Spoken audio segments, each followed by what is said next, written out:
Hello दोस्तों, राधे राधे। स्वागत है आपका हमारे YouTube चैनल कथा सूत्र पे। यह एक काल्पनिक कहानी है। इसका उद्देश्य किसी की भावनाओं को ठेस पहुंचाना नहीं है। सावन का महीना भगवान शिव और पार्वती माता के साथ रक्षाबंधन के लिए भी जाना जाता है। रक्षाबंधन सुनते ही सबके मन में भाई बहन का अनमोल रिश्ता ध्यान आता है। इस त्योहार को बच्चे ही नहीं बल्कि बुजुर्ग भी बच्चों की तरह अपनी खुशी प्रकट करते हैं। इसका किसी को गहन जानकारी हो या ना हो, पर ये सभी कोई जानते हैं कि ये त्योहार बड़ी से बड़ी दुश्मनी खत्म करने व संकटों से लड़ने की ताकत रखता है। इसकी शुरुआत कैसे हुई, इसकी स्पष्ट जानकारी तो नहीं है, पर जितनी भी है वह इस त्योहार की गरिमा को बढ़ा रही। चाहे द्रौपदी का अपनी साड़ी फाड़कर श्री कृष्ण के उंगली से बहते हुए रक्त को रोकने की कोशिश हो, लक्ष्मी जी का बलि को रक्षा सूत्र बांधना, या कर्णवती का हुमायूं के लिए भेजी गई राखी, जो किसी भी जात समाज ऊंच नीच अपने पराये से परे है। इस दिन कई लोग तो खुश होते हैं, पर कुछ लोग दुखी भी होते हैं, जिनके पास भाई बहन का रिश्ता पूरा नहीं होता। पहले राजा हुआ करते थे, पर अब हर गांव में सरपंच होते हैं, जो गांव के मुखिया के पद पर बैठकर गांव वासियों की उन्नति के लिए कार्यरत होते हैं। पर जब किसी मुखिया के अंदर ही महत्वाकांक्षी की भावना आ जाए, तो गांव वासियों के लिए प्रतिदिन जीवन काटना एक द्वंद्व सा हो जाता है। और फिर दोषी क्या निर्दोषी क्या, कीमत तो सबको चुकानी पड़ती है। महत्वाकांक्षी का अर्थ महत्व पाने की आकांक्षा रखने वाला, अर्थात स्वार्थी छली। उसकी समस्त एकाग्रता मात्र स्वयं के महत्व, यश, कीर्ति, संपन्नता इत्यादि पाने के लिए होती है, फिर चाहे वो किसी भी अपराध से प्राप्त हो। और ये इंसान को धीरे धीरे ऐसे जकड़ लेती है कि इंसान को ना तो अपना कर्तव्य दिखाई देता और ना ही उसके द्वारा किए गए अपराध व उससे पीड़ित व्यक्ति। तो आइए चलते हैं ऐसे ही अनोखी कहानी की ओर। दयापाल नाम का सरपंच एक गांव में कार्यरत है, जिसकी देखरेख में पूरा गांव है। गांव में उसका बहुत दबदबा है, परंतु दयापाल अपने नाम के बिल्कुल विपरीत उसकी महत्वाकांक्षी उच्च सीमा तक आ चुकी है। महत्वाकांक्षी जैसा विनाशकारी रोग उसे पूरी तरह से जकड़ा है। उसके पास काफी जमीनें हैं, और होती भी क्यों ना, गांव वासियों की जमीनों पर धीरे धीरे कब्जा जो कर लिया है। उसी गांव में निचकू नाम का किसान रहता है, जिसके पास मात्र 10 डिसमिल जमीन है, जिससे एक किसान का वार्षिक जीवन यापन करना पर्याप्त नहीं है। इस कारण से निचकू अपने गांव के कुछ बड़े घरों व सरपंच की जमीन पर चौथिया में किसानी करके अपना और अपने परिवार का निर्वाह करता। उसके परिवार में उसकी पत्नी सरला, 6-7 साल का बेटा गगन और गौमाता है। निचकू गौमाता को भी अपने परिवार का अहम सदस्य मानता है। गौमाता गाभीन है। उनके गर्भकाल का अंतिम समय अर्थात 9 महीने से ज्यादा हो गया है। रक्षाबंधन का दिन है। पूरे गांव में उल्लास का माहौल है, पर एक घर में दुख छाया हुआ है। गगन पहले रक्षाबंधन के दिन रोता रूठता, पर माँ सरला कुछ बहाने करके बहला देती थी। पर अब तो गगन 6-7 साल का हो चुका है, वो कहाँ बहल पाता।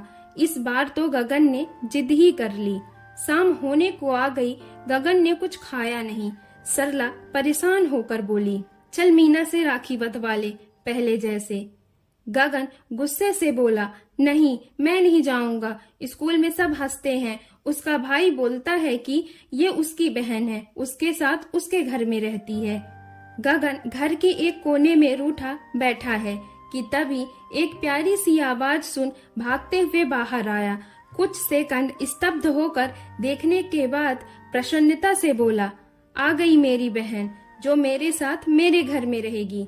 यह सुन सरला और निचकू चकित हो गए कि ये बात इसके दिमाग में कैसे आई, और गांव के लोग उपहास के रूप में हंसने लगे। उनमें से एक व्यक्ति ने कहा, बछड़ी किसी की बहन कैसे बन सकती है, ये तो जानवर है। गगन उन्हें धक्का देते हुए बोला, नहीं, ये मेरी बहन है, और फिर माँ ही तो कहती है कि गौमाता हमारी माँ है। गगन जल्दी से अपने जेब से रक्षा सूत्र निकाला, वही रक्षा सूत्र जो गगन पूरा दिन अपने जेब में लेकर रूठा बैठा था। सरला बोली, अरे अरे रुक, थाली लाती हूँ। गांव वाले भी माथे पर हाथ मारते हुए चले गए। सरला थाली लाई और गगन को बोली, चंदन लगा, अक्षत फेंक और आरती कर। गगन ये सब किया, पर जब रक्षा सूत्र बांधने की बारी आई तो बोला, माँ रक्षा सूत्र तो बहन बांधती है ना। सरला बोली, वो नहीं बांध सकती तो क्या हुआ, तू बांध दे। गगन बहुत ही प्रसन्नता से रक्षा सूत्र बांध रहा है। यह देख सरला और निचकू के चेहरे पर भी मीठी सी मुस्कान आ गई। वहीं पर गगन सरला की गोद में बैठ गौमाता को बछड़ी को चाटता देख बोला, माँ गौमाता मेरी बहन को खा लेगी, वहाँ से हटाओ उसे।